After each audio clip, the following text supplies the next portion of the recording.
You've heard of power-hungry kings, but nothing prepares you for Justinian II. This medieval emperor was so desperate to control his image, he mutilated a teenage boy just to marry the boy's mother. Not kill, not exile, mutilate. And that was just the beginning. In a world where cutting off noses was standard politics, Justinian took tyranny to a new level, rewriting the rules of empire with a blade. His story isn't just about one man's madness. It's about how cruelty, once normalized, reshaped an entire civilization. And if you think this couldn't happen today, think again. There's cruel, there's medieval cruel, and then there's Emperor Justinian II. Most rulers schemed to stay in power. Justinian, he chopped off noses, burned out eyes, had tongues torn from mouths. And once, just once, he ordered a teenage boy mutilated so he could force the child's mother to become his queen.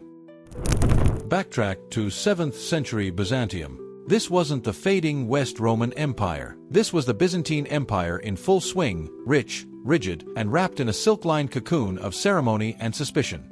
The palace was a machine, fed by spies, monks, eunuchs, generals, and gold. You didn't just become emperor. You survived into it. And Justinian II, the son of Constantine IV, was born directly into that throne-shaped meat grinder. He was crowned co-emperor as a child and took full power by age 16. Think about that. While today's teens are fretting over high school exams and social media likes, Justinian was commanding armies, setting tax policies, and handing out death sentences. At first, people had hope. His bloodline was legitimate, and he seemed smarter than most. But he had one fatal flaw, the same one that would echo through his life like a funeral bell. The man had absolutely no chill. He cracked down on tax evasion so hard that entire cities rebelled. He centralized land ownership and attacked the aristocracy, earning himself a hit list's worth of enemies in the Senate. He ordered brutal purges against dissenters and tightened religious controls, even imprisoning bishops. Justinian didn't rule with an iron fist. He ruled with a flamethrower and a blindfold. And so came the first twist in our bloody tale. In 695, after just 10 years on the throne, the people of Constantinople snapped. They overthrew him in a palace coup, led by a general named Leontios. But instead of killing Justinian outright, they went with the classic Byzantine punishment. They slit his nose wide open, mutilated his face, and exiled him to the far-flung Kher-Son Peninsula, way out in what's now Ukraine. Now here's a thing about noses in medieval power games. In Byzantium, a mutilated body meant you were unfit to rule. They saw the emperor as the image of divine authority, and a man without a face couldn't represent God's will on earth. That slice across Justinian's nose was a political death sentence. But Justinian, he didn't get the memo. The man waited. He plotted. He seethed. He even got a nickname, Rhinot Metos, Justinian the Slit-Nosed. And somehow, through backdoor alliances and sheer rage, he managed to claw his way back. After 10 years in exile, Justinian returned with a band of Khazar mercenaries and Slavic allies.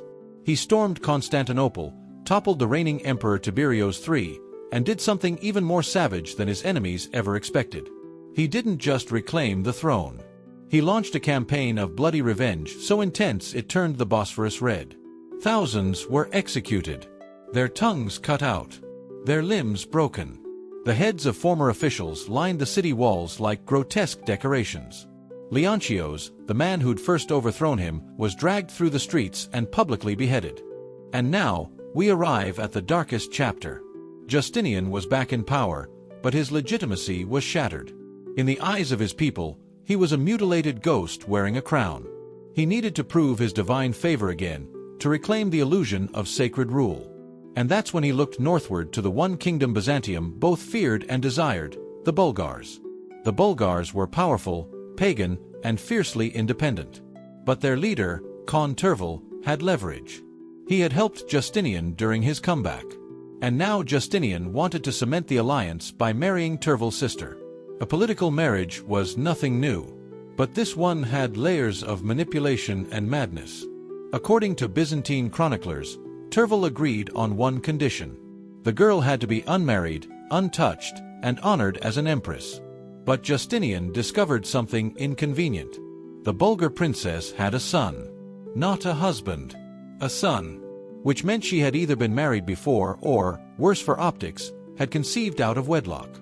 That single fact, That small child jeopardized the entire political theater Justinian was building.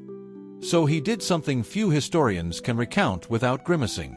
He ordered the boy mutilated, not killed. That would have been cleaner. Instead, he had the boy castrated and imprisoned, rendering him forever incapable of fathering heirs or claiming royal blood rights. Why? Because in Byzantine and Bulgar culture alike, male heirs mattered more than gold. If the princess had a son, he might one day challenge Justinian's authority. But a eunuch posed no threat. By mutilating the boy, Justinian erased him from the political equation and cleared the path to his new queen. This wasn't just medieval cruelty. This was cold, calculated body politics. It was a surgical strike on the future itself. It's hard to find a modern comparison that even comes close. Imagine a world leader today demanding someone's child be sterilized to make a diplomatic marriage work. The public would riot. International courts would open cases. Careers would implode. But in the 700s, in the shadowy folds of imperial diplomacy, this was the price of power. And the tragedy didn't end there. Justinian's new queen, despite her elevation, lived a life shadowed by fear. She knew her son's fate. She knew the man she'd married had destroyed her family to claim her. And still, she was expected to smile, produce heirs, and sit beside a blood-stained throne as if nothing had happened. That's the kind of horror no crown can hide. And Justinian? He wore his second reign like armor, tighter and heavier with every year. The mutilated boy vanished into obscurity, his name lost to time. But Justinian II's reign didn't vanish with him. In fact, after marrying the Bulgar princess, the emperor seemed almost invincible. On paper, he had everything. A throne restored. A powerful wife. Foreign alliances sealed in blood. But the people of Constantinople weren't buying it. They saw his face, mangled and masked. They remembered his vengeance, his purges, his paranoia. And they whispered, always whispered, that maybe Justinian hadn't been chosen by God, but had clawed his way back through fear and mutilation. That tension simmered across the empire like an overboiled stew. And Justinian, already a man of violent instincts, only leaned in harder. He ruled through spies, informants, secret police, and swift executions. His own court became a trap. Even his allies feared him. And soon, even his foreign friends began to pull away. Remember Khan Tervel, the Bulgar warlord who handed over his sister to marry Justinian? He quickly realized this wasn't the alliance he'd envisioned. Instead of gaining a civilized partner, he got a political maniac. Tervel backed away. The Slavs started to stir again. The Khazars, who'd once sheltered Justinian in exile, now treated him with suspicion. Internally, Justinian tried to enforce new taxes to fund his army and expand fortifications. But his tax collectors were met with riots. Entire towns began smuggling grain and livestock to avoid imperial control. In the Anatolian countryside, farmers hid their sons to avoid conscription. The empire was held together with fear, and fear has a short shelf life. Justinian began to fixate on religious unity as a way to regain legitimacy. The Eastern Church had always been a political tool as much as a spiritual one. He convened synods, ordered bishops to swear loyalty, and persecuted heretical sections. But again, his methods were so brutal that even loyal Christians started to question his sanity. There's a recorded case of Justinian ordering a priest's tongue torn out for delivering a sermon that mentioned mercy too often. Another bishop was reportedly imprisoned for refusing to condemn an old rival. The emperor wasn't building faith, he was weaponizing it. To the outside world, Constantinople remained the jewel of Christendom. But within its marble walls, something rotten was spreading. The city's grain imports began to falter. Trade with Egypt and Syria suffered under stricter controls and corruption. The people grew hungry, angry, tired. By 710, Justinian's grip was visibly slipping. And in the far west, on the Italian peninsula, the Exarch of Ravenna, a kind of regional governor, openly defied the emperor's orders. This was the moment the empire began to fracture again. Local rulers were no longer afraid. And then came the ultimate humiliation. The fleet that Justinian had sent to Italy to enforce control mutinied. These weren't enemy ships. These were his own soldiers, raised under his banner. But instead of landing in Ravenna, They sailed straight back to Constantinople and brought with them a man named Philippicus Bardanes. Philippicus wasn't just another general. He was an old political enemy, long exiled under previous emperors. He had noble blood, military connections, and a bitter grudge. And now he had a fleet. That was more than enough. As soon as Philippicus landed near the city, the guards at the gates began to hesitate. The people inside whispered louder. And when he marched up to the walls, something shocking happened. The city didn't resist. There was no epic siege, no heroic last stand. The people simply opened the gates. Justinian's spell had broken. He was captured while praying inside a church, his golden robes drenched in candlelight and desperation. The crowd dragged him out. No trial, no negotiation, no mercy. He was executed on the spot. Decapitated like a common criminal, his body tossed aside, his severed head displayed as a warning to tyrants. And with that, the reign of Justinian II ended not with glory but with rejection. Not even a martyr's death. Just a final, silent dismissal by the empire he tried to dominate. But the legacy of Justinian didn't die with his body. His brutality had reshaped the empire. His mutilation, return, and obsession with control changed how future emperors viewed legitimacy. Before Justinian, losing your nose meant losing power. After him, the very rules were broken. Mutilation was no longer a full stop. It was a comma. Later emperors would follow his example. Some would blind their rivals. Others would cut off hands, ears, tongues. It became standard procedure. Justinian had proven that even a disfigured man could wear a crown, so long as he held a sword and inspired fear. There's something eerily modern in that shift. In a way, Justinian was the prototype of the strongman ruler. A man who didn't care for appearances, only dominance. We see echoes of that even today, in leaders who value control over constitution, image over integrity. But for all his strength, Justinian couldn't overcome one timeless truth. Empires aren't ruled by fists alone. They're held together by trust. And he had burned every bridge, spilled every bond, and ruled over ashes. Back in the provinces, the mutilated boy, his life torn apart to suit one man's throne, likely never heard about the emperor's final fate. Or maybe he did. Maybe the story reached him through merchants or travelers. Maybe, in some quiet corner of exile, he smiled. Because for all the rituals, the grandeur, and the golden mosaics, Justinian II ended up like every tyrant who goes too far. Unloved, unmourned, unmissed. Philippicus Bardanes had taken the throne, but he didn't inherit an empire. What he got was a fractured realm, a traumatized capital, and an exhausted court. The shadow of Justinian II still hung over every palace hall and street corner. Fear didn't disappear with a single beheading. It lingered. And here's the bitter irony.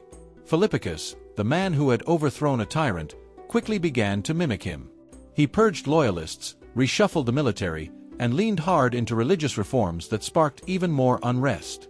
The cycle, it seemed, was endless. But the people of Byzantium weren't just angry at Philippicus. They were angry at the entire system. One emperor after another, each one promising salvation, each one delivering blood. And the church? It had been dragged into every political quarrel, every execution, every forced confession. Trust was gone. Even the army, once the pillar of imperial strength, had splintered. Units loyal to Justinian still harbored resentment. Others were disillusioned by constant infighting. The eastern frontier, always vulnerable, began to buckle. Arab raids grew bolder. Borders blurred. In this chaos, the legacy of that mutilated boy resurfaced in a strange way. His fate had never been publicly acknowledged. Officially, he didn't exist. But rumors began to spread. Some said he had survived and was planning revenge. Others believed he had died but would return like a ghost to curse the throne. Whispers turned into songs, and songs into superstition. In rural villages, mothers warned their children not to trust emperors. In taverns, storytellers described a silver-haired boy with hollow eyes, the symbol of imperial cruelty. He became a myth, a phantom born from real pain. It wasn't just folklore. That mutilation had set a precedent. Future emperors and power-hungry regents would see castration not as barbarism, but as policy. Eunuchs, once rare, became a class of their own. They rose in the ranks, especially in the palace bureaucracy, where their inability to sire children made them seem more loyal, less threatening. The logic was brutal. No heirs, no dynastic ambition. A eunuch couldn't found a rival family. And so, men were mutilated by the dozen, sometimes even as boys, to serve in imperial courts. What had been done to that vulgar child for political convenience became institutionalized cruelty. By the 9th century, eunuchs ran departments, advised emperors, and commanded armies. Some wielded more power than generals.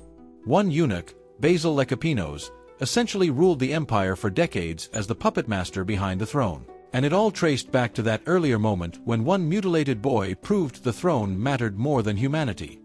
In modern terms, this was like turning a crime into a career path. Imagine if political blackmailers became the head of national security, or if whistleblowers were imprisoned and then forced to teach ethics. Byzantium normalized its trauma, wrapped it in silk, and called it policy. Even foreign powers began to mimic the Byzantines. In Western Europe, the rise of court eunuchs followed. In the Islamic caliphates, where eunuchs already served in harems and palaces, their numbers increased dramatically. Byzantium had turned mutilation into diplomacy. But the long-term cost was enormous. An empire run by fear, superstition, and surgical loyalty is inherently unstable. No one trusts anyone. Every alliance is temporary. Every success breeds paranoia, and nowhere was this more evident than in the way emperors started to treat their own families. Justinian II had broken the sacred boundary between personal ambition and political necessity. After him, rulers began arresting their brothers, nephews, and cousins on suspicion alone. Some were blinded. Some exiled. Others disappeared quietly, their names erased from records, their portraits scraped from mosaics. It created a chilling new rule. To be born close to the throne was a death sentence unless you were the one sitting on it. In that atmosphere, even motherhood became dangerous. Empresses were suspected of plotting with their sons. Some were poisoned. Others sent to convents. Byzantium turned its royal family tree into a battlefield, where every branch was a threat. And yet, for all this blood, the throne remained fragile. From 695 to 717, the empire saw 6 different emperors. Each one rose with promises and fell with curses. Philippicus was blinded and overthrown within a few years. His successors, Anastasius II and Theodosius III, lasted even less. None could steady the ship. The people grew numb. A kind of political fatigue set in. Rebellions still happened, but often without conviction. The citizens of Constantinople learned to survive by watching the tides, switching allegiances when needed, and trusting no one too deeply. And in that void, the Byzantine bureaucracy flourished. While emperors fell like dominoes, the eunuchs, clerks, and military administrators kept the gears turning. They weren't loyal to rulers. They were loyal to the system. They knew emperors came and went, but the machine endured. That, more than any one act of mutilation, was the empire's real curse. It could survive horror. It could digest cruelty. And it could do so with paperwork and rituals, candles and incense, as if holiness could mask horror. Modern politics feels tame in comparison. Yes, we have scandals, corruption, betrayal. But at least we don't institutionalize mutilation, parade eunuchs as trophies, or castrate children for royal optics. The sheer normalization of pain in medieval politics makes today's dysfunction look like squabbles in a school cafeteria. And still, the echoes persist. The obsession with loyalty. The use of fear as a management tool. The quiet elimination of rivals, not by sword, but by sidelining and silencing. We may not blind our enemies anymore, but we often find subtler ways to destroy careers and reputations. That is the Byzantine inheritance. Not just in the East, but globally. The idea that politics is a game of survival, not service. That cruelty is a valid strategy. And that power justifies anything. By the time Leo III took the throne in 717, the Byzantine Empire had become a bruised animal. Wounded, angry, and unsure whom to trust. Leo was a military man, practical and shrewd. He had seen what fear could do to rulers. He'd watched emperors rise and fall like coins tossed into a fountain. And unlike Justinian II, he didn't intend to be remembered for cruelty. But even Leo couldn't escape the system he'd inherited. The mutilation policies, the paranoia, the hollowing out of imperial trust, all of it lingered. Leo had to walk a tightrope. On one side was the chaos of internal collapse. On the other, the growing power of the Umayyad Caliphate, which had just launched one of the largest invasions in Byzantine history. In a strange twist of fate, it was during this brutal siege of Constantinople that the legacy of Justinian's era revealed its other face. Fear had created loyal bureaucrats, hardened soldiers, and a capital that could endure almost anything. When the Arab fleet arrived, they found a city that didn't flinch. The Byzantines used Greek fire, a weapon perfected under previous regimes.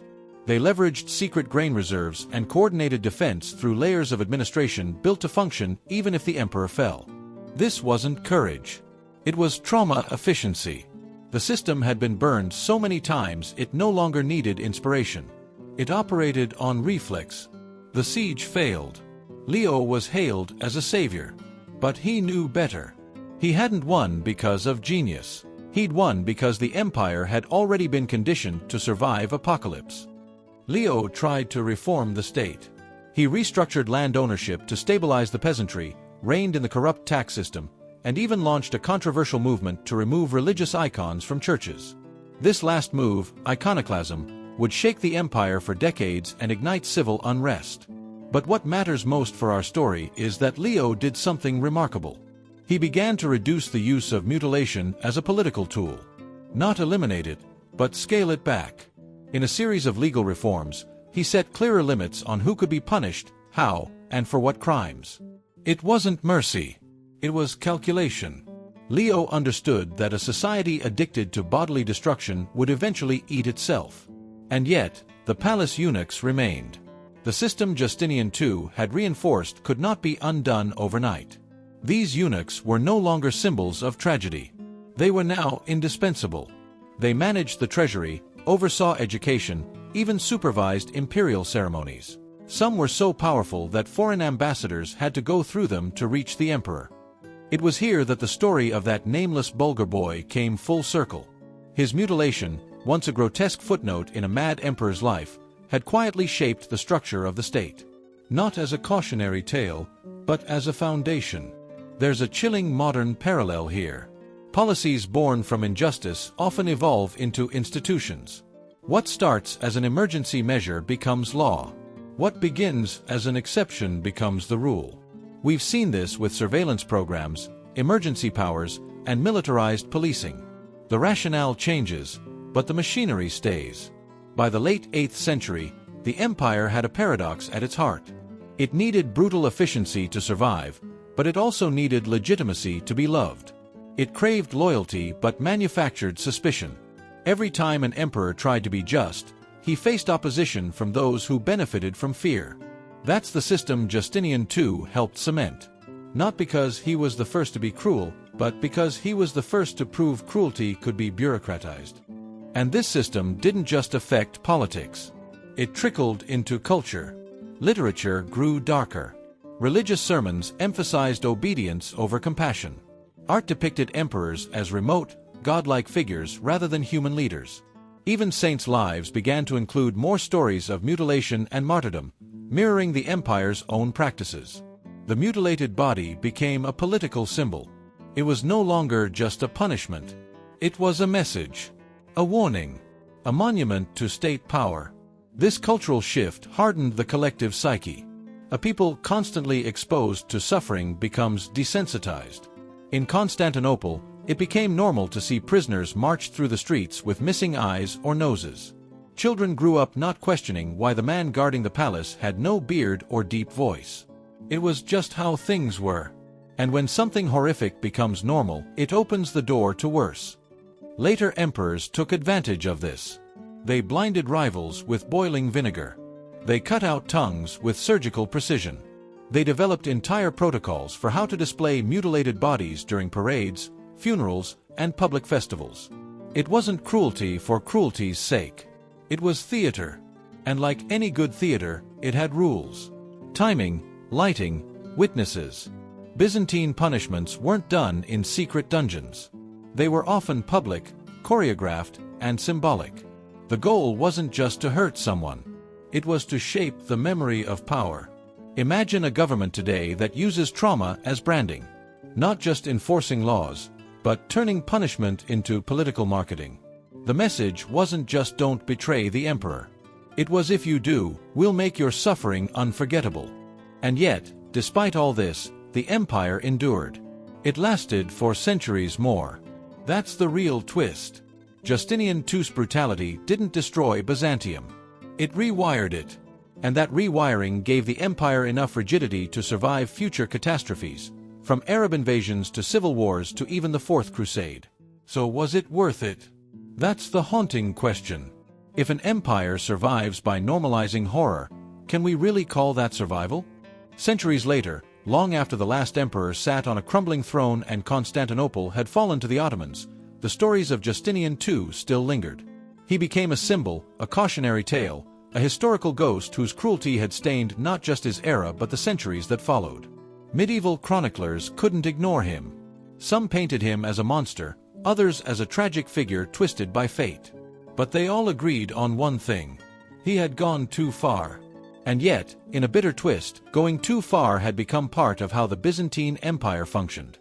The mutilated boy was long forgotten by then. His name, his voice, and his pain erased from any official scrolls. He became a shadow. But his body had changed policy. His suffering had transformed into a precedent. And that's what made Justinian's cruelty so dangerous. It didn't stop with him. It set a standard. By the high medieval period, Byzantine emperors had institutionalized mutilation not as a personal vendetta, but as governance. Mutilation became a legal sentence. There were entire categories of punishment for treason, corruption, heresy. Blinding was the preferred method for would-be usurpers. Castration for political threats. Amputation for desertion. The empire had rules now, but the rules were cruel. This was seen most clearly in the reign of Basil II, the so-called Bulgar Slayer. A brilliant general and a shrewd ruler, Basil II wasn't known for being emotionally erratic like Justinian II. He was calculated, cold, strategic. And yet, after defeating the Bulgarian army at the Battle of Clydian, he ordered the blinding of 99 out of every 100 prisoners. The one spared in each group had one eye, so he could lead the others home. 40 years later, the Bulgar Tsar reportedly died of shock after seeing what had been done to his men. Justinian II wasn't alive to witness this. But the seed he had planted had bloomed into a garden of calculated horror. The lesson was clear. Pain, when ritualized and justified, becomes part of statecraft. And what about the women caught in these violent games? The Bulgar princess, forced to marry the man who had mutilated her son, was not an exception. She was an early draft of a recurring role.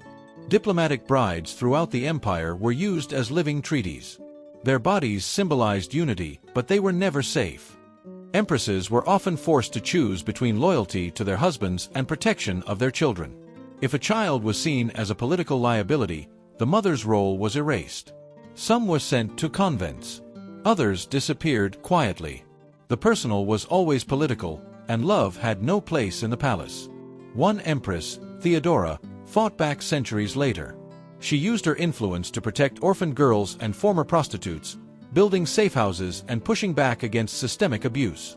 But even she couldn't erase the culture of fear that had become the empire's foundation. So how do we process all this? A world where emperors mutilated children for marriage, normalized castration as a loyalty test, and used suffering as spectacle. Do we file it away as medieval madness and move on, or do we ask ourselves harder questions? Because if we're honest, the modern world isn't free of these patterns. We may not mutilate bodies in the public square, but we destroy people in other ways. Politicians still use fear to consolidate power. Corporations silence whistleblowers. Governments use surveillance and psychological manipulation. The tools have changed. The strategy has not. We still value loyalty over truth. We still reward silence over justice. And when someone inconvenient gets in the way of power, we find ways to make them disappear. Not physically, maybe, but socially, financially, digitally. That's the true legacy of Justinian II. Not just the mutilations, but the message that power must be protected at any cost. That cruelty, if efficient, can become policy. That if you institutionalize pain long enough, people will stop noticing. And yet, history remembered him. Maybe not the way he wanted, but remembered all the same. His golden coins, once symbols of divine authority, are now locked in museum cases, studied by scholars who know him as the slit-nosed tyrant who tried to bend an empire to his will. His face, once a royal portrait, became a warning sign. His throne, once a symbol of divine right, became a case study in how fear corrodes the foundations of rule. The Byzantine Empire would survive for centuries beyond him, but never fully heal from the model he left behind. Even in moments of reform, his ghost hovered in the background. A reminder of how low an emperor could go, and how easily those depths could be normalized. And the boy. History may have forgotten him, but his silence speaks louder than any imperial decree. In his mutilation, we see the real cost of unchecked ambition. In his disappearance, we see the empire's willingness to erase innocence for political convenience. That silence is deafening. It asks a question we're still struggling to answer.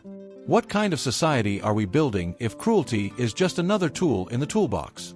Justinian II ruled with scars on his face and fear in his hands. But his real legacy wasn't just blood or brutality.